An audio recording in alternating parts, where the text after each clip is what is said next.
Bonsoir à tous. Je vous remercie d'être aussi nombreux, merci. Je remercie également le Château de Versailles de m'avoir invité pour donner ce cours sur les Français, le roi et l'impôt. Et je vais commencer mon introduction par un petit retour en arrière et partir de l'époque médiévale. Alors, selon les théoriciens de la monarchie de cette époque médiévale, le roi de France doit normalement vivre du sien. Cette expression signifie que pour exercer son autorité sur le royaume, il ne doit dépenser que les revenus qu'il tire des domaines fonciers et seigneuriaux qui lui appartiennent en propre. En réalité, dès cette époque médiévale, l'aphorisme vivre du sien est contredit par les faits, ce qui s'y traduit par la mise en place de l'impôt. Un impôt considéré alors comme une charge financière extraordinaire liée à un événement précis. Ainsi, en 1439, Charles VII, que vous voyez derrière moi, instaure la taille, premier impôt direct tacitement reconductible sans le consentement des États généraux. Mais Charles VII justifie cette innovation par l'entretien d'une armée permanente pour lutter contre les Anglais, puisque nous sommes en pleine guerre de 100 ans. Mais la guerre finie, comment justifier la permanence de l'impôt en temps de paix ? Et c'est là que, pour certains historiens, surgit l'État moderne. Quand justement l'impôt n'est plus perçu par la société comme une exaction commise par les hommes de main du roi, mais qu'il est reconnu par cette même société comme étant une ressource essentielle à sa défense. En d'autres termes, l'impôt est départicularisé, ce qui signifie qu'il ne vise plus à accroître la richesse privée du prince, mais qu'il sert désormais à alimenter un trésor défini comme public, car voué à augmenter la puissance de l'État et la prospérité des sujets du roi. Payer l'impôt devient donc une servitude volontaire, soit l'incorporation par tout un chacun d'un devoir d'obéissance au nom d'une légitimité supérieure, celle de l'État. Cette interprétation lie donc la naissance de l'État moderne à la normalisation de l'impôt et à son consentement par les sujets. Elle fonctionne en grande partie, mais ne doit pas faire oublier les multiples contestations ou révoltes antifiscales qui jalonnent l'histoire de l'Ancien Régime. Quant aux élites aristocratiques, elles protestent dès que le pouvoir royal fait mine de vouloir les intégrer à la masse des contribuables. Les privilèges sociaux de la noblesse sont en effet adossés à des privilèges fiscaux.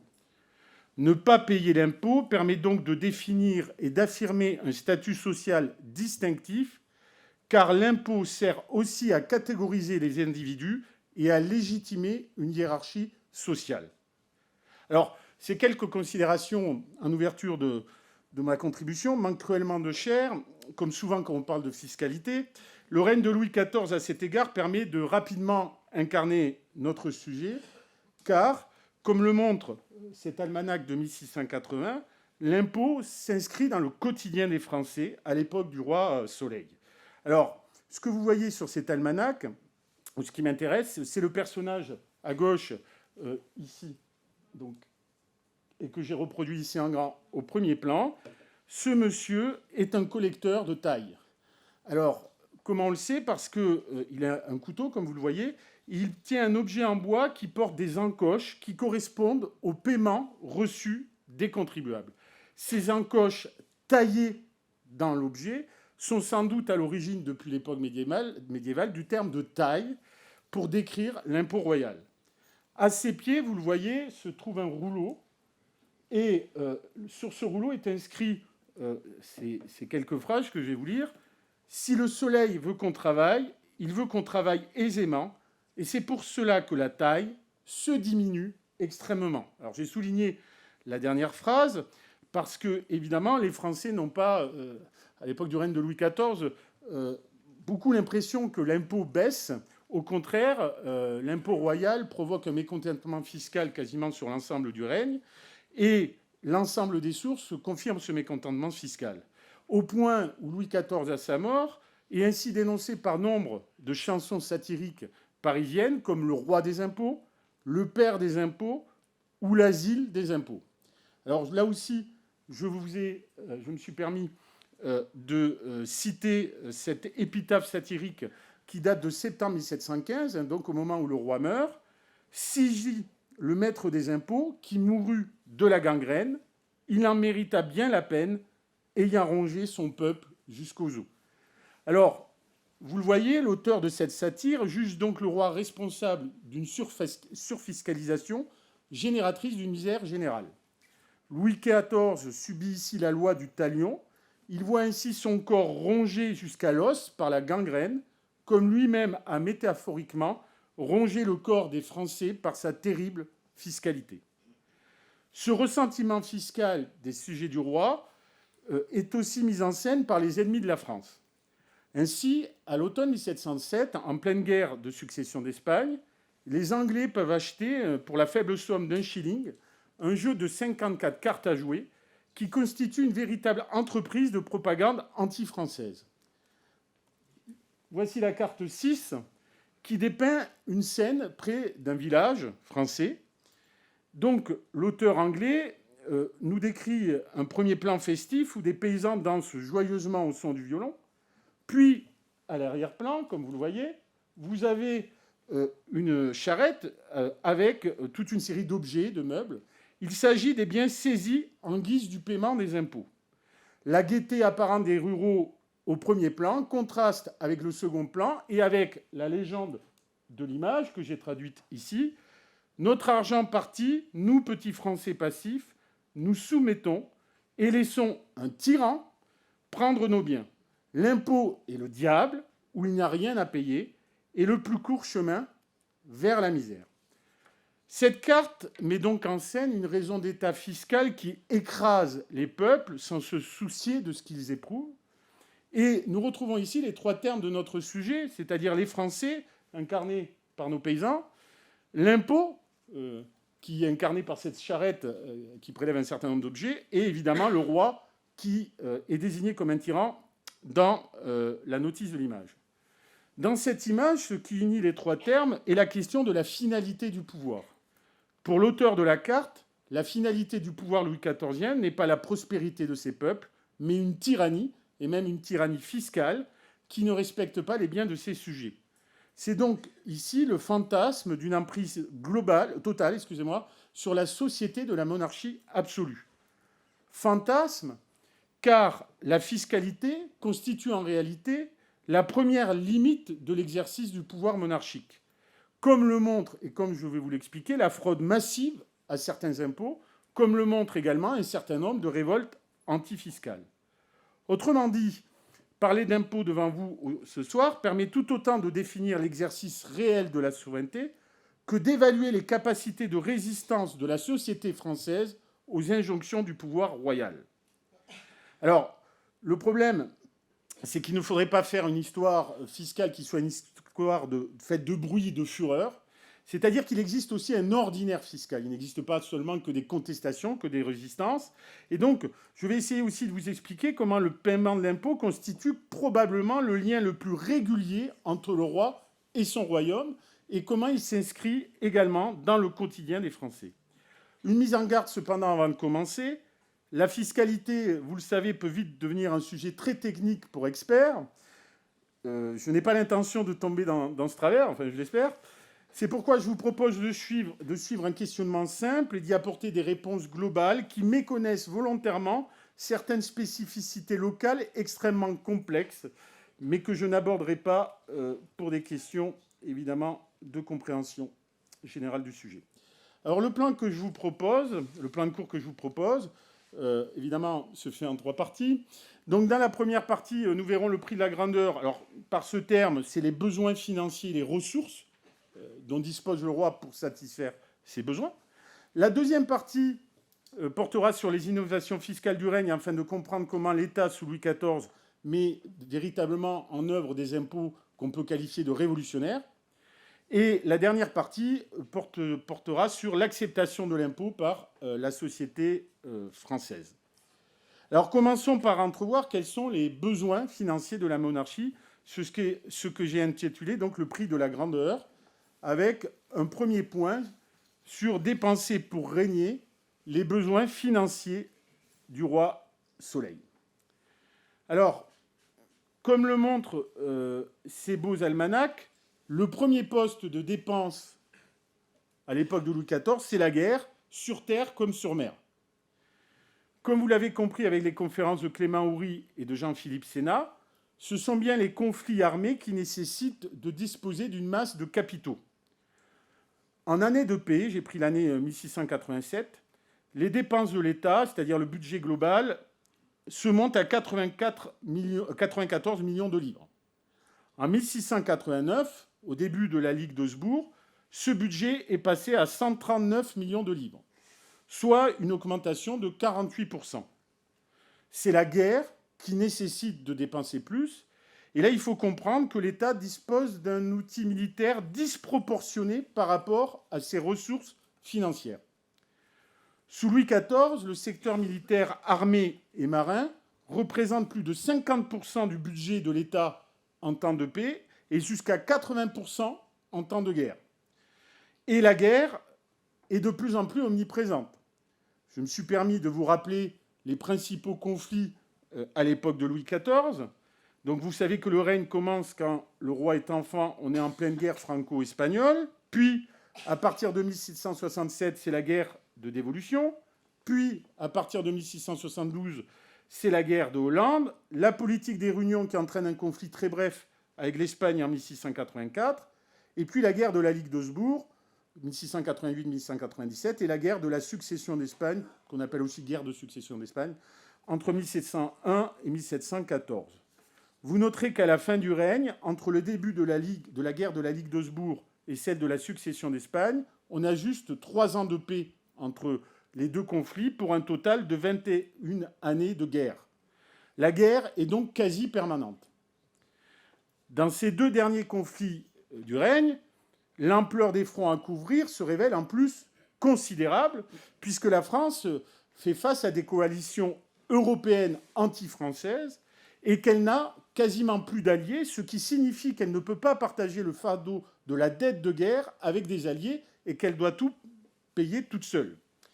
S'ajoute à cette difficulté la question de la croissance des effectifs. Les armées de Louis XIV deviennent de plus en plus considérables en nombre d'hommes.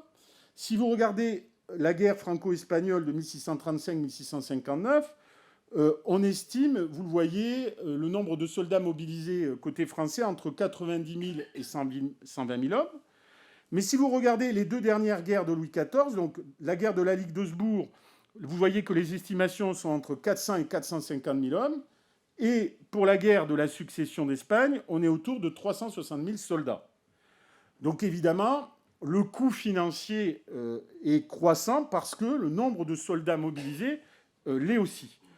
La guerre coûte aussi en termes d'investissement. Les investissements sont de plus en plus massifs. En termes d'équipement, la guerre maritime suppose de posséder des navires, et donc les arsenaux royaux, à partir de Colbert, ne vont cesser de produire des navires. Alors je vous ai mis quelques chiffres. Comme vous le voyez, entre 1661 et 1671, on a 106 vaisseaux et frégates de guerre qui sont produits par les arsenaux royaux, ce qui fait en moyenne 10,5 unités produites par an. Et si on prend une deuxième période entre 1689 et 1693, vous voyez que le rythme s'intensifie puisqu'on est passé à 17 vaisseaux par an. Alors, ça permet à Louis XIV d'aligner 154 bâtiments de guerre en 1691, mais ça a un coût, évidemment, terrible pour les finances royales. Autre dépense qui est liée à la guerre, la fameuse ceinture de fer, ce système de défense pour protéger le royaume créé par Vauban, évidemment, dont vous avez le portrait ici. Ça coûte extrêmement cher, et il faut rajouter les frais de garnison, les ports et les fortifications des possessions ultramarines, parce que la France, à cette époque-là, a également des territoires d'outre-mer, et là aussi, il faut pouvoir financer tout ça, et donc ça a des coûts, évidemment, considérables. Donc vous l'avez compris, ces dépenses militaires sont colossales par rapport aux ressources financières dont dispose le roi Louis XIV. Le seul problème, c'est que les dépenses militaires ne sont pas les seules. Il existe d'autres postes de dépenses. Vous avez ce qu'on pourrait appeler rapidement les pensions accordées par le roi à toute personne résidant ou non à la cour, même si, évidemment, j'ai mis une gravure assez rare gravure satirique sur les courtisans, mais les pensions dépassent le seul cas des courtisans. Le souverain donne des pensions pour récompenser tout service rendues ou à venir. Elle s'élève ordinairement à moins de 10% de l'ensemble des sommes déboursées, mais ça c'est une moyenne, mais elles sont beaucoup plus fortes au début du règne. Par contre, elles se réduisent à moins de 1% à la fin du règne en raison des guerres. Le coût de la guerre fait que le nombre de pensions se réduit. Autre dépense, l'entretien des maisons du roi, de la reine et du dauphin et des différents membres de la famille royale, c'est les dépenses domestiques. Par exemple, il faut imaginer qu'en 1699, la maison du roi, c'est 2120 officiers domestiques, 400 pour la bouche du roi, 200 pour sa garde-robe, 340 pour la chasse royale, 254 pour les écuries qui ne sont pas très loin, etc. etc. Donc tous ces gens-là, évidemment, et leur activité coûte un certain nombre de dépenses, et le coût global peut monter jusqu'à 25% des dépenses civiles, c'est-à-dire si on ne comptabilise pas les dépenses de guerre. Si on comptabilise dépenses civiles et dépenses militaires, on tourne autour de 10%, légèrement au-dessus, comme je l'ai mis ici. Mais là aussi, pas toujours. Par exemple, pendant la période de la Ligue d'Augsbourg, de la guerre de la Ligue d'Augsbourg, entre 1690 et 1695, ces dépenses sont réduites, elles n'atteignent pas 10%. Alors, autre sujet particulièrement éloquent ici, c'est les bâtiments du roi. Et la fameuse charge des chantiers de Versailles, entre autres. Les bâtiments du roi ne se résument pas à Versailles, mais évidemment, Versailles compte beaucoup. Le chiffre des dépenses royales, alors je vais vous donner deux chiffres. Le chiffre des dépenses royales concernant Versailles entre 1664 et 1690 se monte à près de 60 millions de livres. Pourquoi cette période ? C'est la période où les travaux les plus importants sont réalisés. Si on étend la période, c'est-à-dire si cette fois on met le curseur en 1661, début du règne personnel, et on va jusqu'à 1715, la mort du roi, puisque Versailles est un chantier permanent, hein, la chapelle royale date des années 1710-1711. Donc si on étend le curseur, la totalité du budget à la construction de Versailles, aménagement des jardins, etc., c'est 82 millions de livres. Alors, ça ne veut rien dire, sauf à le rapporter à des dépenses annuelles. Donc en moyenne, Versailles coûte moins de 3% annuels dans les dépenses de l'État. C'est peu, sauf que, évidemment, là c'est entre 1661 et 1715, mais il y a des pics d'intensité. C'est pour ça que je vous ai mis ce graphique, parce que vous voyez justement que, par exemple, les années 1684, 1686, et en particulier l'année 1685, on a des pics de dépenses. Donc il faut... là, je vous ai donné une moyenne de 3%, mais évidemment, certaines années, vous avez des dépenses qui sont très, très importantes pour le budget. Alors 1684-1686, pourquoi ça coûte si cher ? Parce qu'on est en train de construire l'aile sud et nord du château, et qu'au même moment, Louis XIV tente de détourner la rivière de l'Eure pour alimenter les fontaines du château, et ça sera un terrible échec, mais ça, c'est une autre histoire. Donc vous voyez, les bâtiments du roi, et là j'ai centré mon propos sur Versailles, on est toujours un peu surpris parce qu'on pense que ça a coûté probablement en proportion beaucoup plus cher. Attention, mes chiffres ne tiennent pas compte de l'entretien du château. Là, je parle bien de la construction. Alors le coût de l'administration du royaume, parce que le roi administre aussi son royaume, donc par exemple le montant des gages des officiers du roi, ben, le tout se montrait à 3% des dépenses pour l'année 1683. Donc, le coût semble relativement modeste. Quant à l'investissement économique en pleine période de colbertisme, 1683, c'est l'année de la mort de Colbert, on est à 0,28%. Donc, évidemment, on n'est pas à l'époque où l'État investit directement, on va dire, dans l'économie du royaume. Alors, voilà une présentation rapide de ce qui coûte. Donc maintenant, évidemment, on va essayer de voir quelles sont les ressources qui permettent au roi de pouvoir dépenser ces sommes.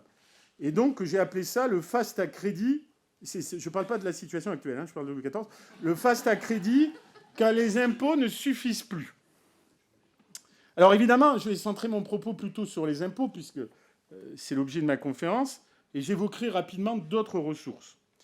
Alors, sur la fiscalité, donc, d'abord, je vais évoquer la fiscalité directe. Il existe, au cours du règne, 3 impôts directs. La taille, héritée, vous l'avez compris, de la période médiévale, de Charles VII. puis 2 impôts nouveaux créés par Louis XIV, la capitation en 1695 et le 10e créé en 1710. Ces 2 impôts, je n'en parlerai pas ici puisque ça va faire l'objet de ma deuxième partie. Donc je vais rester sur la taille avec cette question simple. Sur quoi se fonde cet impôt? Alors, c'est là où vous allez vous apercevoir qu'on a une situation déjà relativement complexe. La carte projetée met à la lumière justement la complexité de cette taille ou de ses équivalents. La taille est prélevée dans les provinces qui sont représentées ici en bleu.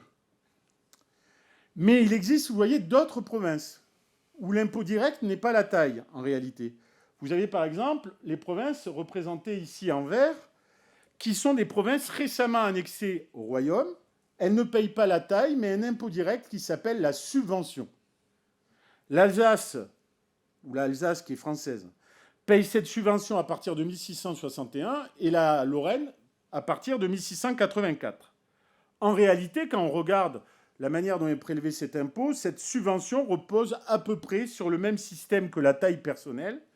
On évite juste d'employer, c'est pas le moment, on évite juste d'employer le nom de taille pour ménager les susceptibilités locales. Ces nouveaux sujets du roi sont très méfiants à l'égard de la fiscalité royale, et donc on va leur imposer une taxe, mais sans le nom, qui leur fait un petit peu peur, le nom de taille. En Bretagne, vous voyez, qui est représenté ici en violet, il n'y a pas la taille. Et là, c'est un impôt totalement différent, ça s'appelle le fouage, et il s'agit d'une taxe héritée des digues de Bretagne qui n'est, alors là, pour le coup, qui est complètement différent de la taille, c'est-à-dire que son mode de prélèvement n'a rien à voir, et son montant est en moyenne beaucoup plus faible que l'intérieur du royaume. Alors, tout ça pour vous dire que, vous voyez, je veux vous parler d'un impôt, la taille, et c'est déjà très complexe. Et cette diversité géographique génère des inégalités fiscales entre les différentes provinces du royaume. Alors, je vais rester sur la taille, donc, que je viens quand même de présenter, en vous disant, complexité supplémentaire, qu'il existe 2 tailles. Vous avez la taille personnelle. En gros, c'est les provinces, donc toujours représentées en bleu au nord de la ligne orange que j'ai tracée. Et donc, c'est une taille personnelle parce que dans ces provinces, l'impôt repose sur les personnes. Et il est conditionné par le statut des personnes. C'est-à-dire, ce sont les roturiers qui payent la taille et les nobles, par exemple, ne la payent pas. Cette taille personnelle représente environ 80% des recettes totales de la taille. Et il existe donc une autre taille, qui est la taille réelle, qui est représentée en dessous de ma ligne orange, dans la partie hachurée que vous voyez ici. Excusez-moi. Dans la partie hachurée que vous voyez ici. Et donc là, ce n'est pas un impôt sur les personnes, c'est un impôt sur les biens fonciers, à base territoriale. Et donc ici, ce n'est pas le statut des personnes qui est taxé, c'est le statut de la terre. Et donc, seuls les propriétaires de terres réputées roturières payent cette taxe. Alors comment on le sait? Parce qu'on est dans des territoires où il existe un cadastre, on parle parfois de compois, alors ils sont souvent très mal tenus. Mais il existe un document écrit qui permet quand même de vérifier le statut des terres. Et comme vous le voyez, cette taille réelle est prélevée dans le sud du royaume, là où l'héritage justement romain du droit écrit est le plus fort. Alors, ce qui est intéressant dans ce que je vous dis, c'est que souvent on lit que la noblesse ne paye pas la taille ou ne paye pas l'impôt direct. Mais vous voyez, c'est faux. Parce que dans les pays de taille réelle, si le noble possède des terres réputées roturières, il sera soumis à la taille. Puisque dans le sud du royaume, c'est le statut de la terre qui détermine la fiscalité. Alors, le clergé, lui, ne paye pas la taille, mais il est soumis à une fiscalité spécifique. Ce sont ce qu'on appelle, et c'est un pléonasme, mais c'est comme ça que ça s'appelle le don gratuit. Le don gratuit du clergé. Alors, vous avez l'Assemblée du clergé de France qui se réunit tous les 5 ans, et par un acte volontaire, elle donne de l'argent au roi de France, une forme de contribution. Alors, en réalité, c'est une taxe qui ne dit pas son nom parce que derrière le don gratuit, vous avez des négociations avec le gouvernement royal qui sont des négociations assez serrées. Et donc, l'Assemblée du clergé paie collectivement une forme de fiscalité à travers ce don gratuit, même si officiellement ce n'est pas un impôt. Les villes payent-elles la taille ? Eh bien, les bonnes villes du roi de France, comme Paris, sont également largement dispensées de la taille. Ce qui veut dire qu'en réalité, la taille, du coup, pèse avant tout sur les ruraux, sur les campagnes. La monarchie met aussi en vente un certain nombre de privilèges d'exonération fiscale. Par exemple, quand elle met en vente des offices, souvent ces offices sont accompagnés de privilèges fiscaux, qui fait que l'officier, lorsqu'il devient agent du roi et qu'il achète sa charge, ne paye pas d'impôts. C'est ce qui rend l'office relativement intéressant. C'est ce qui permet le marché de l'office. Alors, c'est tout à fait étonnant parce qu'en faisant ça, l'État ne réduit pas les privilèges fiscaux, mais au contraire, il les instaure, les reconnaît et les amplifie. Alors pourquoi ? Parce que la logique de l'État, c'est gagner de l'argent très vite, quitte à moyen terme à perdre. Donc il vend l'office et ça fait rentrer immédiatement de l'argent, quitte à moyen terme à ce que cet officier ne paye pas de fiscalité. Il distribue comme ça d'autres privilèges fiscaux. Alors ceci dit, après la fin des guerres, souvent il révoque ces privilèges. C'est-à-dire il les vend comme étant viagers, et à la fin de la guerre, il dit tout compte fait, non, ils ne sont pas viagers. Et donc, bon, tant pis pour les naïfs qui ont cru que ces privilèges fiscaux seraient à vie, mais voilà. Alors, en définitive, cette taille, qui c'est qui la paye en grande partie ? Eh bien, ce sont les roturiers des campagnes. Et plutôt les laboureurs les plus pauvres. Parce que les paysans les plus riches sont en effet parfois accusés de s'entendre avec le collecteur de taille ou d'utiliser leur influence au prix du seigneur, parce que souvent, ces gros paysans sont les fermiers qui exploitent les terres du seigneur. Donc, ils sont accusés souvent de s'entendre avec le collecteur de taille ou d'utiliser cette influence du seigneur local pour être favorisés dans la répartition de l'impôt. Et évidemment, ceci se fait au détriment des plus pauvres. Et donc, évidemment, cette taille touche particulièrement les paysans les plus pauvres, les moins riches. Alors, revenons sur la répartition de la taille. Il existe deux modalités de répartition fondées sur des régimes administratifs différents. Donc, encore une carte qui permet de comprendre, là aussi, comment les choses se passent un petit peu. En blanc, sur la carte, ce sont ce qu'on appelle les pays d'élection. L'élection étant une circonscription fiscale. Ça, à l'époque, elle était dirigée par des officiers des finances qu'on appelait les élus, mais qui n'étaient absolument pas élus au sens électoral. C'était une charge qu'ils achetaient, et donc ça s'appelait les élections. Ce sont ici, dans les parties, dans les provinces que vous avez représentées en blanc, ce sont des agents du roi sous le contrôle de l'intendant qui répartissent l'impôt et qui le prélèvent. Dans les territoires que vous avez représentés en rouge, ce sont les pays d'État, parce que le montant de l'impôt est négocié par l'intendant avec des assemblées représentatives qu'on appelle les États provinciaux.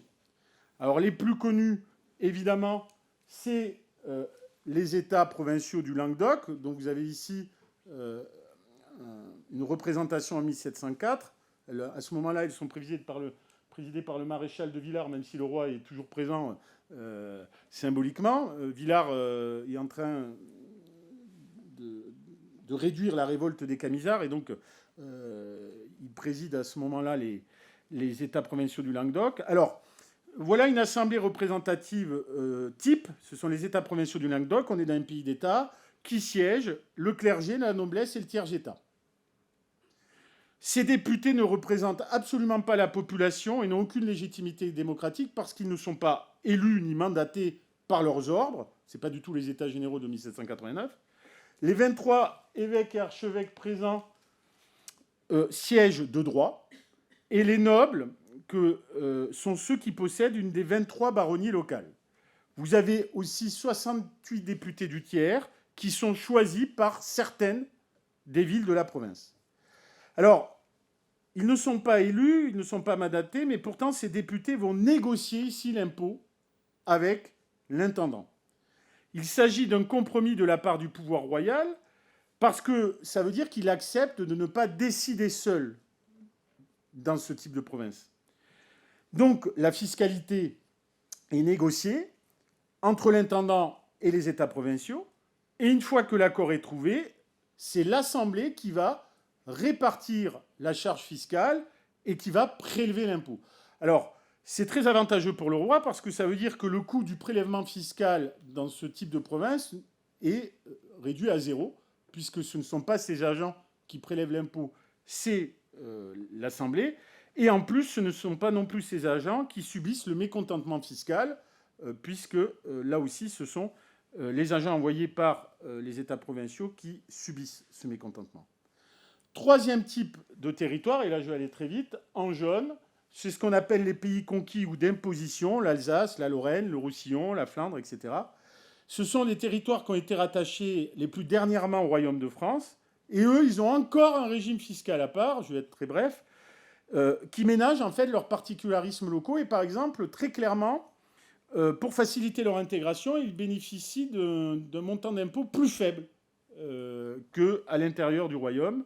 C'est-à-dire qu'ils sont généralement moins imposés par tête que dans les pays d'élection, afin de gagner l'affection des nouveaux sujets pour leur roi. Alors ça, c'est la fiscalité directe. Donc vous voyez, je suis qu'au premier impôt, c'est quand même, et je simplifie beaucoup. Donc vous voyez, c'est quand même très technique. Alors passons à la fiscalité indirecte. Depuis le Moyen-Âge, la fiscalité directe prédominait. Mais le XVIIe constitue un tournant, un point de bascule, parce que à partir du XVIIe siècle, peu à peu, le montant, les recettes des impôts indirects vont dépasser les recettes des impôts directs. Par exemple, pour l'année 1692, en pleine guerre de la Ligue d'Augsbourg, les impôts indirects rapportent plus de recettes que les impôts directs. Et cette tendance va se poursuivre pour la suite du règne. Alors, pourquoi le roi donne-t-il la priorité à la fiscalité indirecte? Car elle est plus maniable. Théoriquement, quand il veut créer un nouvel impôt, il est censé réunir les États généraux. Alors je rassure tout le monde, quand il a créé la capitation du 10e, il ne va pas du tout réunir les États généraux. Mais enfin, suivant la tradition, on pourrait contester ces créations sans réunion des États généraux. La création d'un impôt indirect ne requiert pas ce type de convocation. Ensuite, cette fiscalité indirecte touche les privilégiés comme les non privilégiés, et ne provoque pas de crispation de la part de l'aristocratie qui se soumet à cet impôt indirect qui est plus indolore qu'un impôt direct. Et d'ailleurs, de manière générale, les impôts indirects sont souvent plus indolores car portant sur la consommation. Et c'est pour cette raison que, très clairement, la monarchie va de plus en plus utiliser la fiscalité indirecte pour accroître ses recettes, parce que ça lui pose moins de problèmes, moins de contestations, même si on va voir qu'il existe des exceptions. Alors ces impôts indirects, en gros, on peut distinguer 4 familles. Vous avez d'abord les aides, comme vous le voyez ici, qui sont des taxes sur la des taxes sur la consommation de boissons alcoolisées, mais aussi sur d'autres produits, la viande, le poisson, le bois, etc. Donc ces taxes sont prélevées sur le prix de vente d'un certain nombre de produits. Deuxième type de fiscalité, les traites, c'est une taxe sur le transit des marchandises. C'est une forme de douane intérieure. Donc, troisième grand impôt indirect, évidemment la gabelle, je pense que vous connaissez, qui est la fameuse, qui est relativement célèbre, c'est l'impôt sur la consommation du sel. Et enfin le tabac, puisque vous avez également une taxe sur la consommation du tabac. Alors, je me propose d'insister sur la gabelle et le tabac, parce que vous allez voir que tout à l'heure, on va parler de contrebande, et puis c'est tout à fait, je pense, intéressant. Le sel, rappelons-le à cette époque, est un produit vital pour les Français, entre autres parce qu'il permet la conservation des aliments. Mais là aussi, la géographie de ce prélèvement se révèle complexe. Donc ça, c'est une carte plutôt du XVIIIe siècle, donc ça, c'est une version simplifiée. Donc, je vais surtout m'appuyer sur celle-ci pour vous montrer qu'en fin de compte, le royaume est divisé en plusieurs pays de gabelle avec des régimes fiscaux différents. Alors, je m'arrête sur cette partie représentée en marron sur la carte. Ce sont les pays de grande gabelle. On est dans le bassin parisien et dans le nord du royaume, c'est-à-dire là où réside plus de la moitié de la population française. Ici, le roi exerce un monopole sur la vente et le stockage du sel. Le sel est stocké dans des greniers royaux et vendu par des agents du roi au pied de ces greniers royaux. La production reste libre, mais le roi, je le répète, a le monopole de la vente et du stockage du sel. Et le sel est vendu très cher, au-dessus du prix du marché, environ 10 sous la livre, alors que le prix effectif est de 4 deniers. Alors je traduis en français.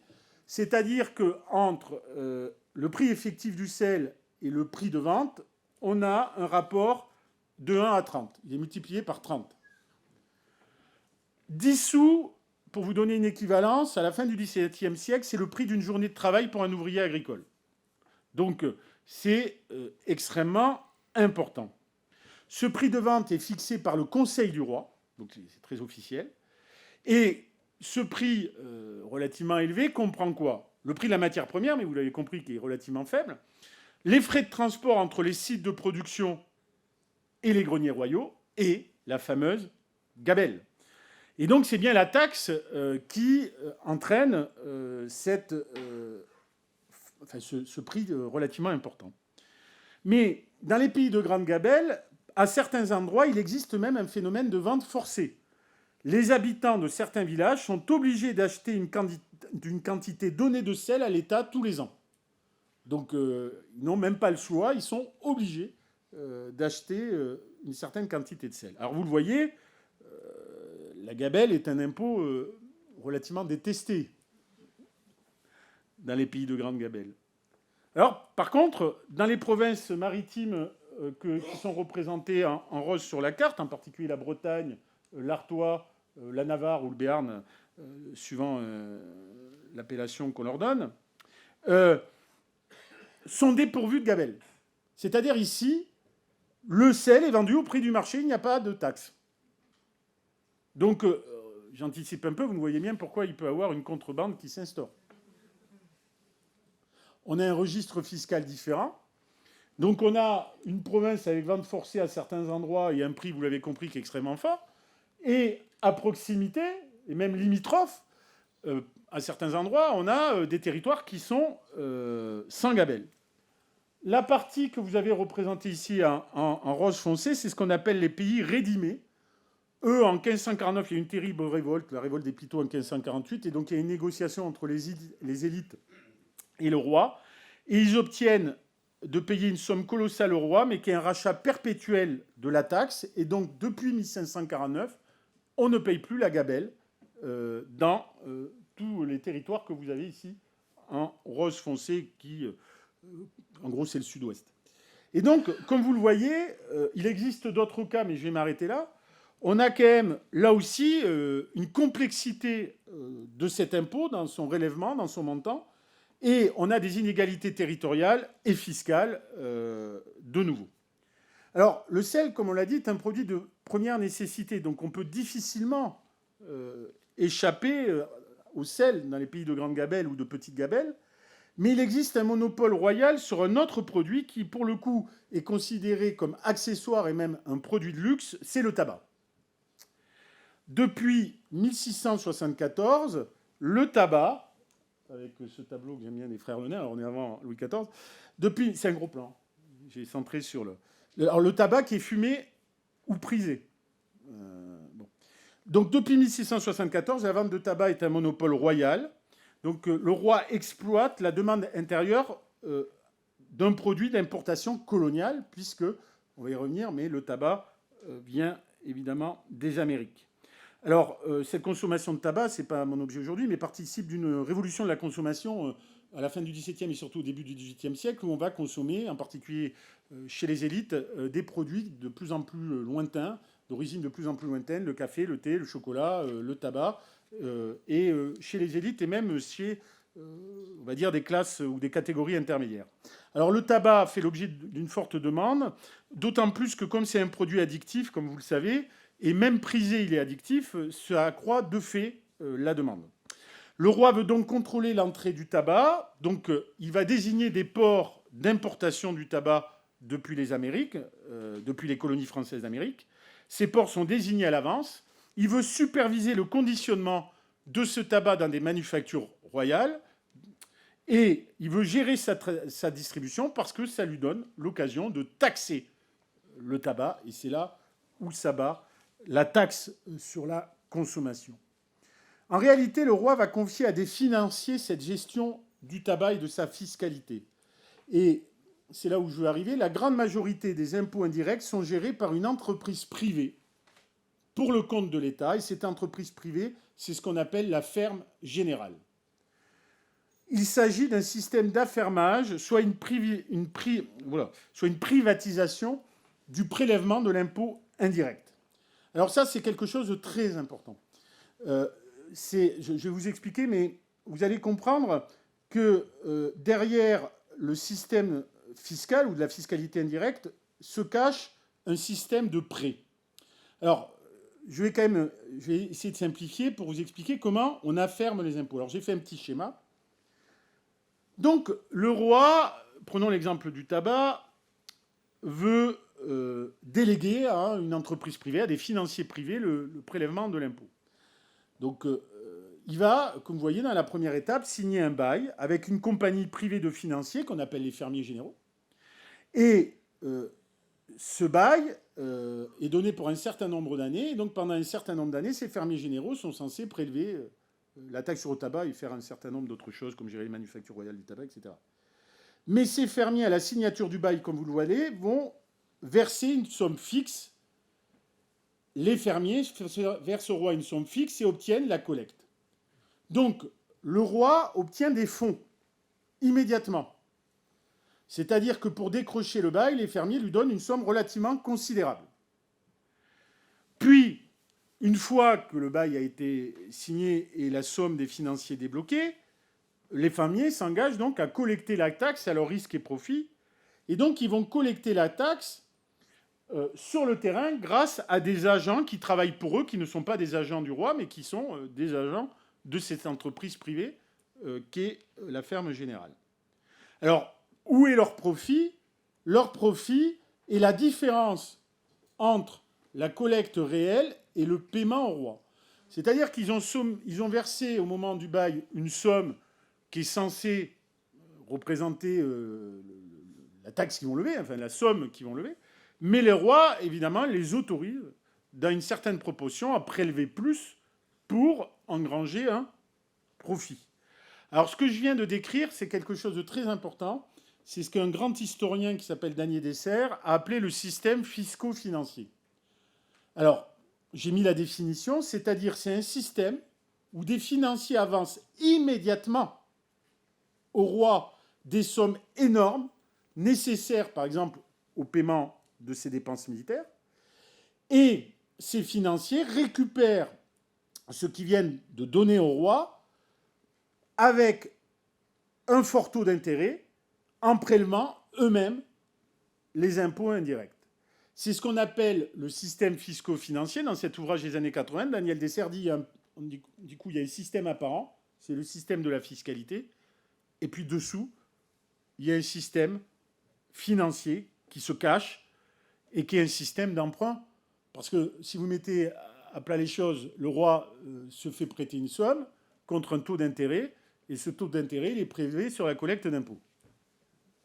Donc finalement, on a un système qui relève plus du crédit que de la fiscalité.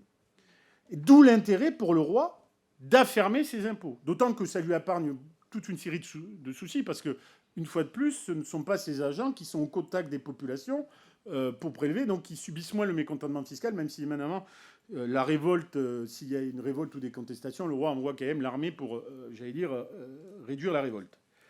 Donc l'intérêt, vous le voyez, pour le roi à cette privatisation, évidemment, d'avoir très vite du numéraire à sa disposition.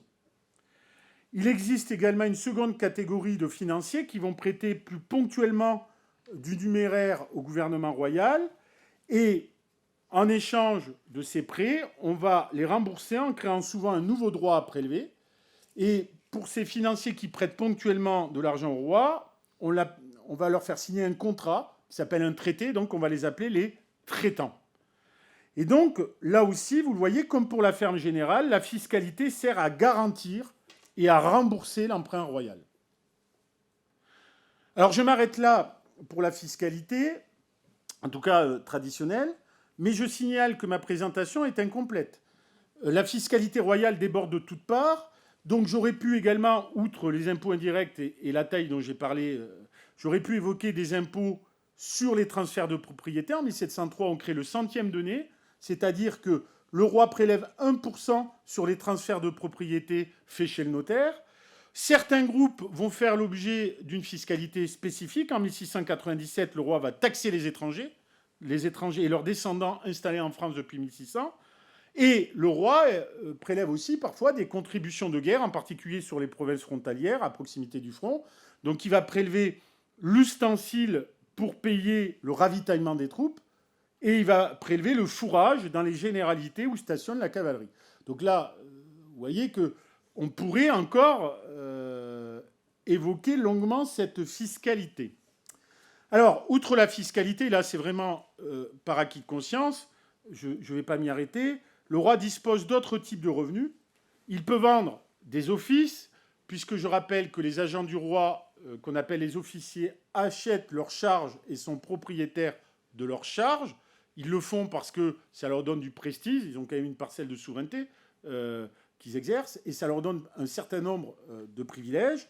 Et donc ces charges publiques héréditaires sont vendues, évidemment, quand le roi a besoin de fonds pour la guerre. Il vend beaucoup d'offices, parfois des offices relativement peu utiles, mais pas que. Il peut aussi, pour avoir ou accroître ses revenus, se livrer à des manipulations monétaires pour récupérer du métal précieux, mais là je ne rentre pas dans le détail parce que c'est relativement complexe. Alors, si on ajoute toutes ces ressources cumulées, on pourrait penser que le roi réussit à financer ses dépenses. Ce n'est absolument pas le cas. Le roi vit clairement au-dessus de ses moyens. Alors je vous ai mis un graphique pour vous montrer cet aspect. La strate supérieure en vert que vous voyez, ce sont... Ah, pardon, excusez-moi, c'est quand j'appuie sur la télécommande. Voilà. La strate supérieure en vert, c'est quand les revenus sont supérieurs aux dépenses. Donc vous voyez, ça n'arrive pas souvent. Si vous prenez l'exemple du règne de Louis XIV, ça arrive à l'arrivée de Colbert, en gros en 1661, et quelques temps après. Tout ce qui est en rose ou rouge, c'est du déficit. C'est-à-dire, c'est les années où les dépenses sont supérieures aux revenus. Donc vous le voyez, le règne de Louis XIV enfonce le royaume dans une dette colossale, en particulier au moment de la crise de 1709, dont je pense que vous avez entendu parler, où on voit là un effondrement des finances royales. À sa mort, Louis XIV laisse ainsi une dette colossale pour l'époque. Suivant les estimations, on peut, surtout la manière dont on comptabilise cette dette, on peut estimer cette dette entre 2 milliards et 2 milliards 800 millions de livres, ce qui est véritablement colossal pour l'époque. Donc, on l'a appelé roi des impôts quand il est mort dans les chansons populaires. On l'a aussi appelé roi de la banqueroute. Ce n'est pas un titre usurpé. C'est-à-dire que à la fin du règne, la dette est absolument considérable. Et c'est justement le fruit des guerres incessantes qui ont lieu sous son règne. Alors, ça veut dire quoi? Ça veut dire qu'on vient de parler de fiscalité, de vénalité des offices, de toutes ces ressources. Eh bien, toutes ces ressources cumulées n'arrivent pas à financer la guerre. Alors, qu'est-ce qui finance la guerre? Vous allez répondre derrière moi. C'est la dette. C'est la dette et donc l'emprunt, plus que l'impôt, finalement, à la fin du règne, qui finance ces guerres. Les recettes fiscales sont insuffisantes, donc le roi emprunte. Il emprunte en général de la dette à long terme, ce qu'on appelle la rente, ou il emprunte à plus court terme, mais il ne cesse d'emprunter. Et donc, je m'arrête là parce que l'objet de ma conférence n'est pas de décrire les différents types d'emprunts, mais évidemment, je vais faire quand même plusieurs remarques pour vous montrer le lien entre l'emprunt et la dette, et l'impôt. Donc, dans les sillages des historiens anglais, on a souvent dit que les États de l'époque moderne, c'était des États militaro-fiscaux. C'est quoi un État militaro-fiscal? C'est que pour lever des armées, le roi utiliserait la fiscalité. Ça aurait des effets bénéfiques pour l'État, puisque ça supposerait de développer une administration capable de lever l'impôt. Ça permettrait de normaliser des impôts jugés extraordinaires par les populations et finalement les rendre ordinaires. Et ça permettrait également de discipliner la société en imposant l'obéissance fiscale. Alors ça, c'est un modèle des historiens britanniques qui ont vis-à-vis de la monarchie anglaise, ont bâti ce modèle en disant la monarchie anglaise, à partir du XVIIe, la fin du XVIIe, XVIIIe, devient un État militaro-fiscal.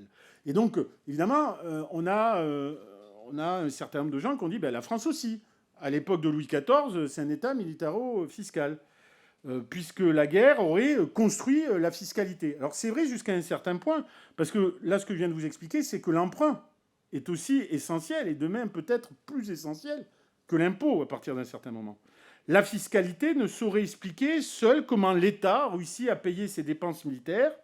Et donc, le but de l'État, c'est développer un environnement financier qui lui permette d'aimanter le numéraire.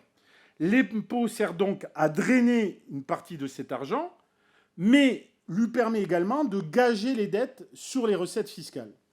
C'est-à-dire qu'on l'a vu avec la ferme générale, l'impôt devient ce qu'on appelle un cautionnement, un moyen de garantir le prêt.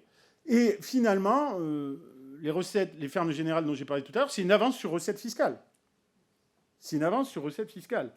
On prête un capital et on reçoit un échange, un remboursement via un revenu fiscal.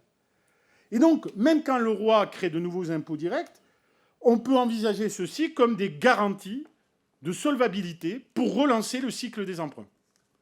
Et c'est là où c'est intéressant. C'est-à-dire que l'État militaro-fiscal laisse supposer que la fiscalité, d'une certaine manière, construit l'État et est au cœur du processus de financement de ces États modernes. Sauf que là, je suis en train un petit peu de dévier de cette hypothèse. C'est-à-dire que je suis en train de vous dire que finalement, l'impôt peut aussi s'envisager comme permettant de relancer les emprunts. Et donc, finalement, comme étant la garantie qui permet de relancer le cycle de la dette quand, à un moment donné, on s'aperçoit qu'un certain nombre de créanciers sont ruinés ou ne veulent plus prêter au roi. Et tout d'un coup, une rentrée fiscale permet, j'allais dire, de garantir la levée de nouveaux emprunts. Et évidemment, comme je viens de vous parler de la création fiscale, ça me permet évidemment de passer à ma deuxième partie sur les innovations fiscales du règne de Louis XIV, du roi Soleil, avec un titre volontairement provocateur pour un absolu, des impôts révolutionnaires, point d'interrogation. Alors, dans cette partie, je vais m'intéresser aux deux impôts directs qu'a inventé Louis XIV. J'ai parlé de la taille tout à l'heure, mais qui est un impôt hérité de périodes antérieures. Je vais parler là des deux impôts créés à l'époque de Louis XIV, la capitation et le dixième. Une déclaration le 18 janvier 1695 instaure donc la capitation pour financer la guerre de la Ligue d'Augsbourg. Il s'agit du premier impôt direct universel, même s'il est présenté comme provisoire, et c'est vrai qu'il sera supprimé en 1698, mais je rassure tout le monde, pour être rétabli en 1701.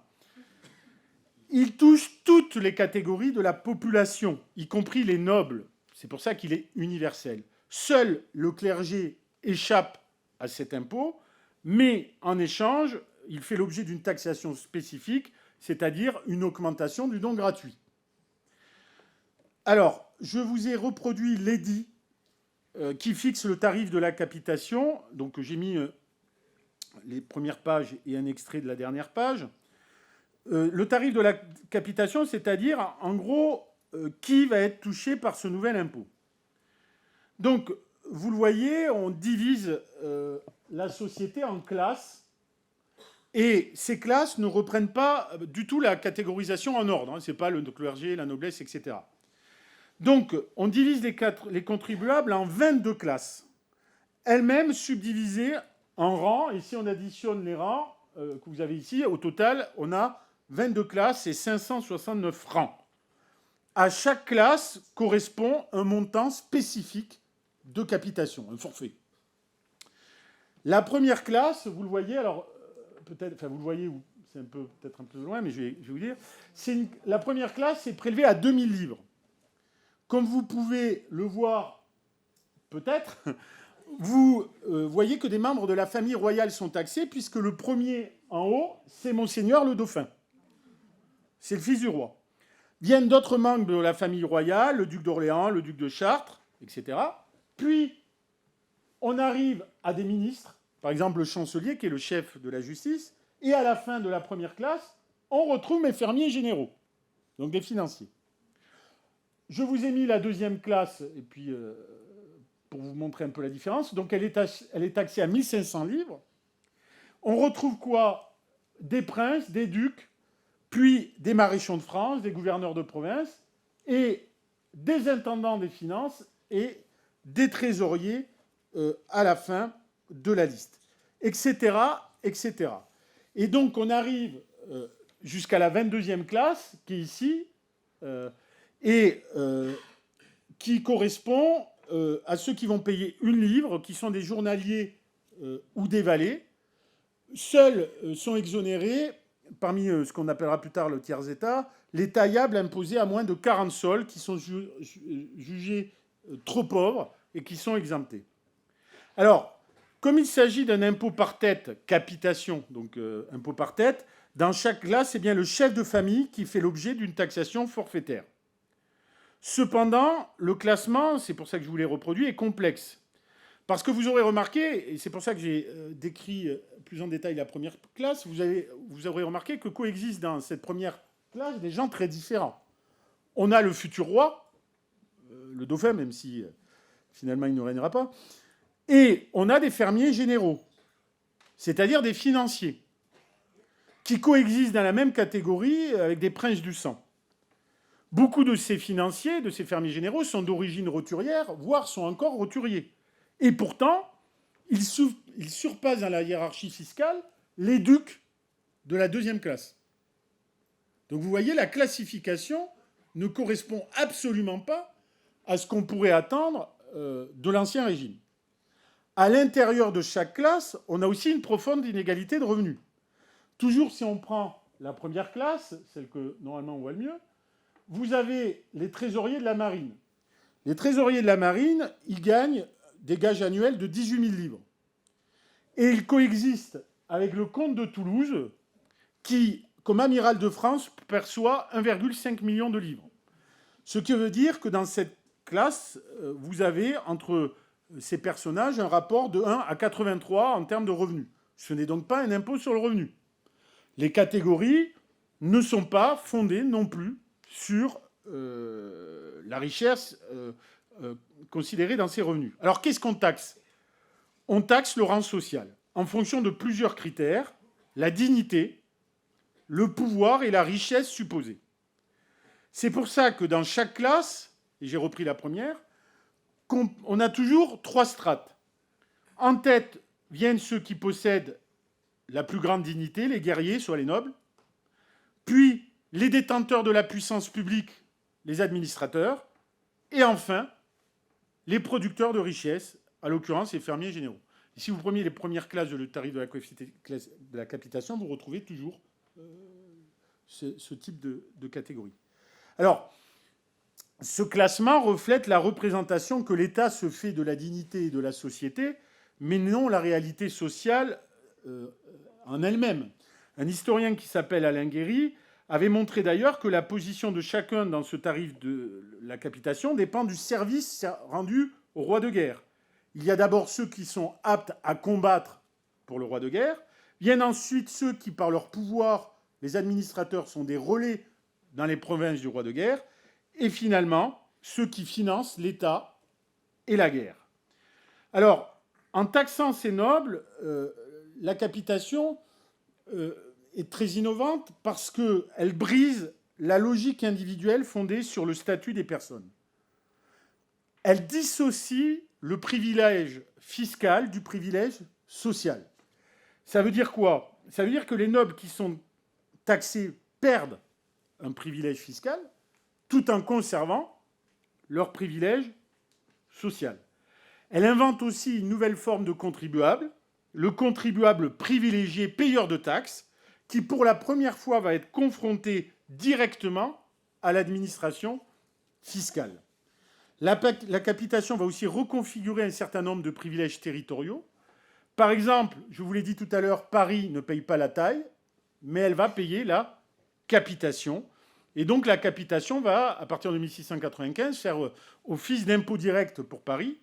Et je signale que le poids de la capitation à Paris est 4 fois plus élevé que la moyenne nationale. Pour des raisons assez évidentes, c'est que c'est à Paris que se concentre l'élite, donc ceux qui payent le plus le tarif de capitation. Et un indicateur le montre. C'est Mireille Touzery qui a écrit un ouvrage très intéressant sur la fiscalité qui prend cet exemple. Elle dit qu'elle prend comme indicateur les loyers parisiens. Il montre que les loyers parisiens sont beaucoup plus élevés que ceux du reste du royaume, ce qui n'a rien à voir avec la situation actuelle, et avec un écart de 1 à 10 par rapport au loyer de Lyon. Donc elle dit cet indicateur montre bien qu'on a une concentration de richesse à Paris et c'est cohérent que la capitation soit payée plus fortement dans la capitale. Alors, le gouvernement est un petit peu déçu parce que la capitation rapporte moins que ce qui était prévu. Et donc, quand on l'a rétabli au moment de la guerre de succession d'Espagne en 1701, on va changer la forme de l'impôt. Et donc, on va abandonner ce système relativement complexe de classe et on va en faire un impôt de répartition comme la taille.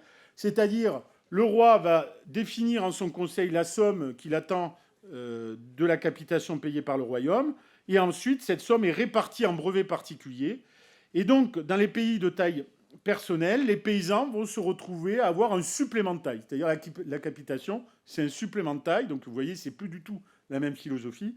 Et les privilégiés paient une somme forfaitaire relativement faible. Donc, cette capitation ne corrige absolument plus en 1701 les inégalités fiscales. Donc, c'est une expérience qui a perdu... enfin, en tout cas, le caractère innovant s'est fortement diminué en 1701. Alors, deuxième innovation fiscale, le 10e, créé par Nicolas Desmarets, contrôleur général des finances depuis 1708 jusqu'à la mort du roi en 1715, que vous avez représenté ici, qui va créer un nouvel impôt direct, le 10e. 10e parce que c'est 10% de la richesse, ou plus exactement des revenus, qui sont prélevés. La déclaration, évidemment, c'est en pleine guerre de succession d'Espagne. On va y revenir parce que, je le dirai tout à l'heure, c'est un impôt quasiment à contre-temps parce que c'est un impôt qui est créé après la terrible crise de 1709-1710 dont vous a parlé Clément Houry. Donc, c'est vraiment contre-intuitif. C'est-à-dire, c'est vraiment le dernier moment pour créer un impôt direct. Pourtant, ils vont le faire et je vais expliquer pourquoi. Alors, la déclaration que j'ai reproduite ici, dans la déclaration royale qui donne naissance à l'impôt, l'impôt est justifié pour permettre au roi de faire véritablement la guerre après l'échec des négociations de paix. Et dans les justifications, la déclaration ajoute que les ennemis, je cite, ont établi des impôts sur les biens-fonds, élèvent des sommes plus considérables par chacune année que le 10e que nous demandons. Donc, une des raisons de la création de l'impôt, en tout cas dans la déclaration, c'est le savoir-faire fiscal des étrangers. D'une certaine manière, on essaie de diminuer la radicalité de cette fiscalité en disant que les étrangers, que les adversaires de la France, taxent également de la même manière leurs sujets. C'est pour mieux souligner la modération de Louis XIV, mais aussi c'est pour dire que pour remporter une guerre, il faut désormais aussi battre les ennemis sur le terrain fiscal, quitte à les imiter ou les égaler. Ce qui veut dire que dans cette allusion, on a une forme de concurrence fiscale entre les États qui s'installent. On a une sorte de dumping fiscal, mais à l'envers. C'est à celui qui taxera le mieux sa population, évidemment, pour le bien-être de l'État. Alors, le 10e, c'est un impôt sur les revenus. Donc, on taxe les flux et pas les stocks. C'est un impôt sur les revenus des propriétés et non sur les individus. Alors que la capitation était un impôt sur les individus. Pourquoi on taxe les revenus ? Parce que du coup, si on taxe les revenus, plus personne n'est privilégié. Les revenus sont indépendants de la qualité des personnes. Donc ça veut dire que c'est un impôt universel qui concerne, au départ, y compris le clergé. Le 10e est un impôt proportionnel, 10%, payé par tous, ce qu'on appelle un impôt de quotité. Mais les revenus du travail ou de l'exploitation agricole sont épargnés. C'est-à-dire que les taillables, qui sont souvent justement la cible de la fiscalité, sont en partie épargnés puisque ceux qui sont fermiers, métayers, ceux qui ont des salaires d'artisans et de journaliers sont exemptés. Alors, concrètement, quels sont les revenus qui sont taxés ? C'est ce qu'on appelle un impôt cédulaire, c'est-à-dire un impôt qui frappe chaque catégorie de revenus séparément. La déclaration distingue 4 types de revenus. Le revenu foncier des propriétaires, le revenu mobilier, en particulier des propriétaires urbains, le revenu provenant des charges et offices, c'est-à-dire les gages, et les revenus commerciaux. Donc, chaque revenu a une modalité de prélèvement spécifique. Tout le monde doit payer 10% de son revenu à l'État. Et ça se surajoute à la fiscalité déjà existante. Pour mettre en place ce prélèvement d'un type tout à fait nouveau, l'État va innover. Parce que, par exemple, pour les biens fonciers, pour en fait taxer le revenu, il faut évaluer la propriété qui génère le revenu. Et donc, pour faire ça, l'administration va inventer la déclaration de revenus du contribuable. Elle va aussi inventer le prélèvement à la source, parce que vous voyez, pour les revenus provenant des charges et offices, comme c'est l'État qui paye, mais l'État dit aux officiers, ben, je retiens 10% de vos gages. Ça s'appelle un prélèvement à la source. Donc, bon, ça vous rappelle peut-être des choses. Et donc, je reviens sur les déclarations de revenus, puisque on a une chance formidable, c'est que, comme les intendants, vous allez voir, ils ne savent pas du tout faire ça. Et donc, le ministre des Finances, Nicolas Desmarais, va envoyer des prototypes de déclaration. Et donc, il va envoyer des modèles de déclaration de revenus pour aider les intendants, en particulier dans les intendants des pays de taille personnelle, là où il n'y a pas de cadastre. Parce qu'évidemment, quand il y a le cadastre, évidemment, il est plus facile d'évaluer les biens fonciers. Donc, dans les pays où l'absence de cadastre empêche de se renseigner sur la valeur des biens, et donc, il va envoyer des exemples de déclarations. Alors, je vous en ai mis 3. La première, ici... Alors, bon, on ne voit pas très bien, mais ça concerne les seigneurs. Et donc, qu'est-ce que doivent déclarer les seigneurs? Ils doivent déclarer la surface de leur propriété. Donc, vous avez une colonne, évidemment, où on voit on demande la taille des propriétés. Et on va classer ces propriétés par type d'occupation du sol. Donc, vous avez terre labourable, le pré, qui renvoie évidemment à l'élevage, la vigne, et les incultes, bois, étangs, rivières. Les seigneurs doivent aussi, dans un second temps, énumérer leurs droits seigneuriaux, le nombre de leurs moulins, la superficie du bâtiment d'habitat et le bétail. En haut est marquée une phrase qui précise que toute fausse déclaration entraînera une pénalité, la taxe sera multipliée par 4. Vous voyez, ça marche. Votre réaction prouve que ça marche. Donc, deuxième déclaration, deuxième modèle. Alors là, c'est dommage que vous ne voyez pas. Deuxième modèle, c'est le taillable, le paysan qui a hérité de terre ou qui est propriétaire de terre. Donc, on retrouve la même classification par occupation du sol, terre labourable, prévigne, mais on a d'autres données qui concerne le faire-valoir direct ou indirect. Qui exploite la terre, pour qui il exploite, etc. Et j'ai mis une dernière déclaration qui est plus sommaire. Ça, c'est les propriétaires dans les villes. Ils doivent déclarer le nombre de la maison, mais aussi qui les occupe, les maisons qui sont louées, etc., etc. Et donc, vous le voyez, on envoie ces prototypes pour aider les intendants un petit peu à établir ces déclarations. Alors, tout ceci reste insatisfaisant parce que ce que j'ai montré dans ma thèse, c'est qu'en fait, la question de la valeur pose un problème. Qu'est-ce qui fait la valeur d'un bien? Parce que pour déterminer la taxe sur le revenu, ça suppose de supposer la valeur du bien. Et donc, à terre égale, si on prend les biens fonciers, ça pose un problème. Parce que vous avez des propriétés de la même taille. Mais certains ont plus d'incultes que d'autres. Alors, est-ce qu'elles doivent être taxées moins puisqu'il y a une partie qui est improductive? Et puis, suivant le type de production, par exemple la vigne, vous avez souvent des petites parcelles, mais ça rapporte beaucoup plus que de faire du blé. Puis suivant les régions, on a une agriculture plus ou moins riche. Et puis, est-ce qu'on doit, il y a des intendants, ils posent des questions au ministre, ils disent, est-ce qu'on doit défalquer de la taxe le matériel agricole et les semailles? Est-ce qu'on doit faire des remises quand il y a beaucoup d'incultes? Il y en a même un qui demande, est-ce qu'on doit tenir compte de la famille nombreuse s'il y a beaucoup d'enfants? C'est la part fiscale, hein. Donc, pour enfants.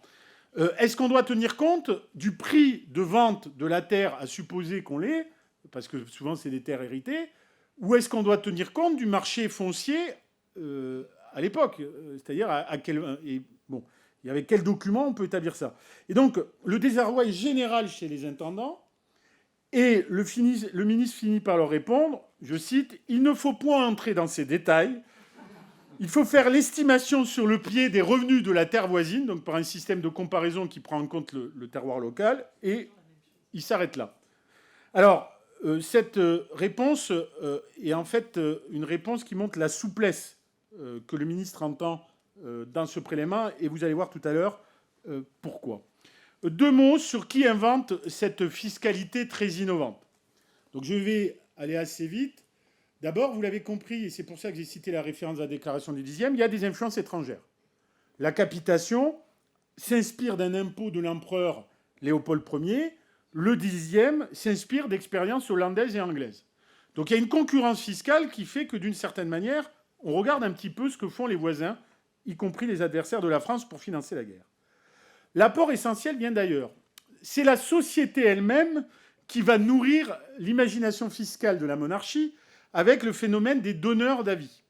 Il s'agit de Français qui écrivent au ministre pour proposer de nouvelles taxes en espérant que celles-ci soient acceptées, ce qui leur permettrait d'obtenir des récompenses si leurs avis sont suivis. Et on a comme ça des dizaines d'auteurs anonymes qui font des propositions fiscales, alors plus ou moins pertinentes. Et ce qui est assez fascinant, c'est qu'on s'aperçoit qu'il y a une espèce d'ensemble d'énoncés communs. C'est-à-dire on retrouve périodiquement, avec des auteurs différents, les mêmes thèmes. Par exemple, l'idée d'un impôt proportionnel, une capitation proportionnée, par exemple, on la retrouve dans beaucoup de ces donneurs d'avis. Et il y a un auteur qui dit justement « Cette pensée n'est pas nouvelle, elle est venue à une infinité de personnes, elle m'est venue comme aux autres, il y a plusieurs années. » Alors ça, c'est intéressant parce que ces énoncés communs prouvent quand même qu'il y a des réflexions qui traversent la société et qui inspirent ces anonymes, souvent, enfin anonymes parce que nous, on n'a plus leur nom, qui essaient d'influencer la fiscalité royale. Alors parmi ces donneurs d'avis, est-ce que ce sont des donneurs d'avis ? Évidemment, vous avez aussi les grands réformateurs, Bois-Guilbert et Vauban, évidemment, qui, à la fin de sa vie, est obsédé par la fiscalité. Alors lui, c'est pas un donneur d'avis, hein, c'est un maréchal de France à la fin de sa vie. Bon, je ne vais pas refaire la carrière de Vauban, mais à partir de 1696 et sa description de l'élection de Vézelay, il va être obsédé par la fiscalité. Il considère que la pauvreté du royaume est liée à une fiscalité à contretemps. Il considère que la fiscalité est une des principales raisons de la misère des peuples. Et donc, dès 1696, il va proposer une imposition proportionnée aux facultés de chacun pour réduire la misère. Il y va, selon lui, de l'intérêt du roi. Un peuple mal nourri et dont le dépérissement est accentué par la fiscalité dispose de peu de force pour conserver la puissance de l'État. Et donc, il essaie d'expliquer au roi que cette fiscalité diminue en réalité sa puissance parce qu'elle appauvrit son peuple. En 1694, Vauban participe à la réflexion sur la capitation, mais il est déçu par le projet final. Et donc, il va poursuivre son travail avec son secrétaire, qui s'appelle l'abbé Vincent Ragot de Beaumont, mais qui a joué un rôle très important dans ces réflexions, mais je ne connais pas de portrait de ce personnage, c'est pour ça que je ne l'ai pas représenté.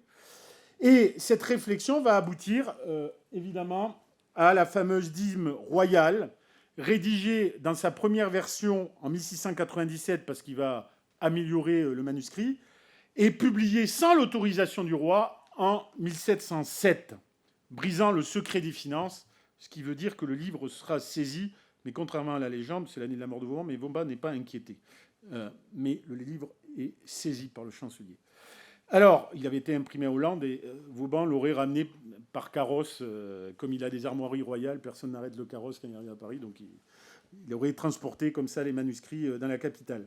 Alors, cette dîme royale est un impôt proportionnel à la faculté de chacun, taxant les privilégiés, et dans l'esprit de Vauban qui se substituerait à tous les autres impôts.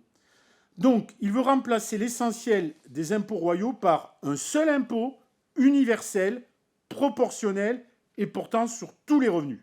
La charge serait calibrée par un barème fixé par le roi, mais évidemment, pour obtenir cette réforme extrêmement innovante, il va essayer de persuader le roi, comme c'est un proche du roi, sur cette image rare. Cette image vient d'un manuscrit de la dîme royale de 1703, où Vauban a fait faire cette gravure, et on voit le roi, on voit Vauban remettre le manuscrit de la dîme royale en 1700 au roi.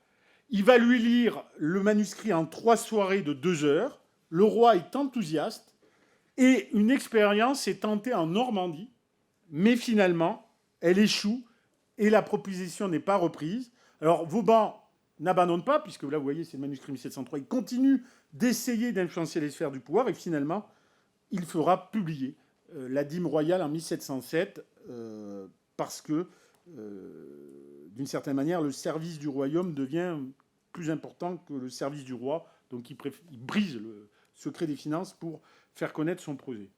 Alors, le 10e, dont j'ai parlé tout à l'heure, on pourrait dire, s'inspire en partie des propositions de Vauban. Sauf que, attention, Vauban, il veut supprimer la plupart des impôts. Alors que le 10e de Desmarets ne fait que se rajouter aux autres impôts. Donc, ce n'est pas du tout la même philosophie. Alors, pour terminer sur ces réformateurs, il y a un certain nombre d'intendants aussi qui font des expérimentations à la fin du XVIIe siècle, au début du XVIIIe siècle dans leur généralité. Bon, je vais les citer rapidement. Joubert de Bouville à Orléans, Bernard Chauvelin à Tours, Jean-Baptiste Laujoie d'Himbercourt à Soissons. Alors pourquoi je vous les cite ? Parce qu'il ne faut pas imaginer que les réformateurs sont à l'extérieur de l'État. D'ailleurs, Vauban n'est pas à l'extérieur de l'État. Il faut voir que ces réformateurs, de manière générale et en particulier sur la fiscalité, sont aussi des gens qui travaillent dans les hautes sphères de l'administration royale. On a une forme de réformisme autoritaire à la fin du règne. Pourquoi ? Parce que la situation est catastrophique. Et c'est là où ils se différencient de Vauban ou de Bois-Guilbert. Ils veulent répondre concrètement à une situation catastrophique. Et Nicolas Desmarets, par exemple, est aussi l'incarnation de ce réformisme autoritaire, c'est-à-dire il faut optimiser le rendement des politiques fiscales pour répondre aux besoins financiers de la monarchie. Alors, j'en viens à ma dernière partie, c'est-à-dire consentir à l'impôt. J'ai encore un peu de temps ? 5 minutes ? Bon. Alors, je vais être très rapide. D'abord, l'impôt au village. La taille, je vous l'ai décrit tout à l'heure, c'est le brevet de taille est décidé par le roi, le montant global, c'est un impôt de répartition. Et cet impôt de répartition est ensuite réparti entre les généralités du royaume et les intendants vont répartir cet impôt à travers les élections et les subdélégués à travers les paroisses. Mais ce qui est important de retenir, c'est que les sujets du roi ne sont pas seulement ceux qui payent, ce sont ceux qui prélèvent l'impôt. C'est-à-dire que c'est les paroisses qui vont nommer des collecteurs d'impôts pour prélever cette taille. C'est-à-dire que les villageois vont se réunir en assemblée, ils reçoivent un mandement avec le montant que doit payer le village, et ils vont choisir des collecteurs de taille parmi eux. Généralement des notables, parce que le collecteur de taille est responsable des impôts sur sa fortune. C'est-à-dire que si ça ne rentre pas, évidemment, il va avoir quelques soucis. Ils arbitrent donc la répartition. C'est un impôt, la taille, qui est quérable, et donc le collecteur va se déplacer au domicile des habitants ou à la sortie de l'église pour prélever l'impôt. Et donc, ce que je vais vous expliquer, c'est que la communauté villageoise agit comme un auxiliaire de l'État. C'est-à-dire, c'est elle qui, en dernière instance, prélève l'impôt. Et les opérations fiscales, bon, je n'ai pas le temps de commenter ce graphique, mais s'étendent finalement sur quasiment toute l'année, puisqu'on la paye en quartier 4 fois, et que, évidemment, il y a toujours des gens qui ne payent pas. Mais toujours est-il que la taille personnelle soude la communauté. C'est-à-dire, si quelqu'un s'enfuit pour ne pas payer la taille, eh bien, c'est le village qui va devoir payer, y compris la portion de taille que n'a pas payé celui qui a fui. Donc ça, c'est important, c'est qu'il y a une forme d'auto-administration, finalement. C'est les paroisses elles-mêmes qui prélèvent sur le terrain la taille. Deuxième aspect, frauder l'impôt. Alors là, c'est la contrebande, puisque les réformes fiscales seront développées par Gauthier Aubert dans un prochain cours. Eh bien, vous l'avez compris, et là, en fait, j'ai déjà plus ou moins dit ce que je voulais dire, c'est que si vous prenez l'exemple du tabac et de la gabelle, les différents régimes fiscaux font que vous avez une contrebande absolument colossale. Par exemple, en Franche-Comté, la gabelle, évidemment, est un prix très favorable, et donc il est très facile de la faire passer dans les provinces de Grande Gabelle. Très facile parce que l'appareil sécuritaire de la monarchie, évidemment, est relativement réduit et que les fermiers généraux qui sont chargés de ce prélèvement de la Gabelle, ils ont des gabelous qui sont là pour surveiller en particulier les frontières limitrophes entre les provinces de Gabelle. Mais vous avez évidemment toute une série de contrebandes et vous le voyez, par exemple, pour les motifs de condamnation aux galères entre 1680 et 1715, on a 15% des galériens qui sont aux galères parce qu'ils ont fait de la contrebande.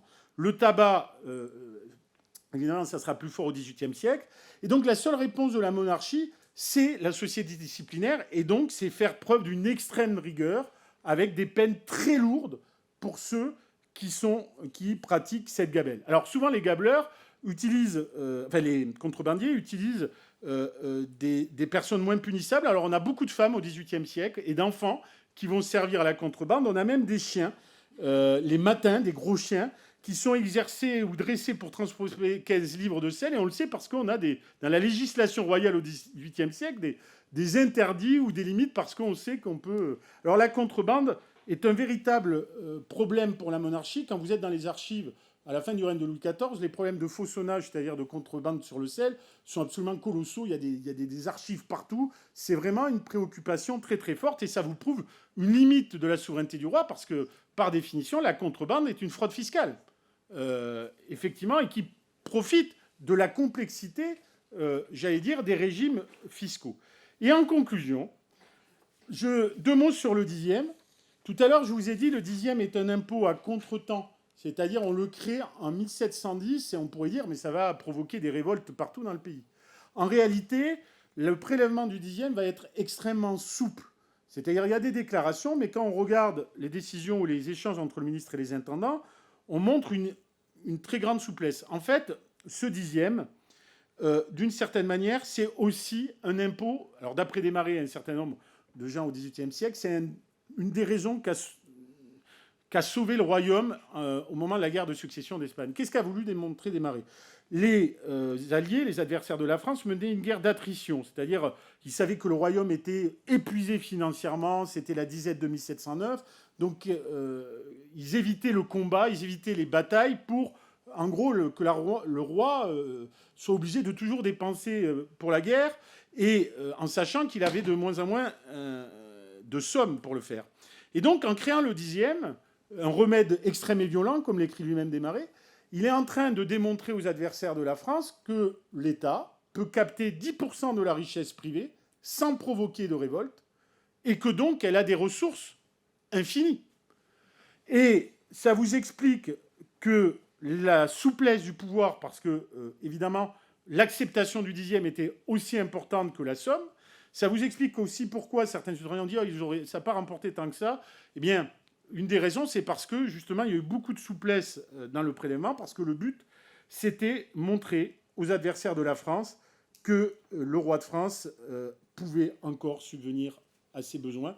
Ça a permis de relancer le cycle de la dette. Et finalement, il n'a pas eu de révolte contre le dixième. Et même les privilégiés, qui n'étaient pas très contents qu'on dévoile le secret des familles, parce que les déclarations, vous êtes obligés de dire ce que vous possédez. Finalement, on a c'est Simon n'est pas content, tout ça, mais finalement, il n'y a pas eu de contestation. Et ce coup de bluff a fonctionné. Et plus tard, Desmarais écrira qu'il a participé au salut de l'État, justement, par ce dixième qui, d'une certaine manière, est une taxe également politique.